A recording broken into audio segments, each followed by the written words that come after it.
En fait, je continue de rembourser un prêt immobilier depuis le début de l'acquisition immobilière. Donc, dans la logique de cet achat, le prêt était contrebalancé par la location, le rendement économique du bien que vous mettiez en location par un professionnel du tourisme. Ce professionnel n'existant pas, il n'y a pas d'exploitation, il n'y en aura jamais puisque les bâtiments ne sont pas achevés.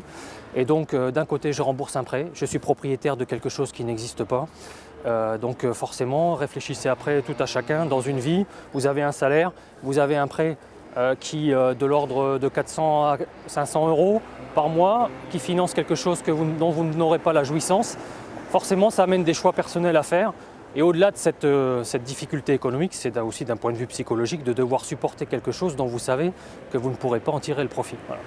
Donc on avait tous voulu faire un placement de bon père de famille. Nous ne sommes pas des spéculateurs. La plupart d'entre nous, on a des salaires moyens. Moi, je suis un petit fonctionnaire. Je ne gagne pas énormément d'argent. Donc forcément, quand vous avez un trou de 500 euros par mois, alors pour certains d'entre nous, il y a eu des suspensions de prêts, le temps de la procédure, mais à un moment ou à un autre, tout ça va s'arrêter aussi. Il s'agira de voir dans quelle mesure on pourra rebondir financièrement. Voilà.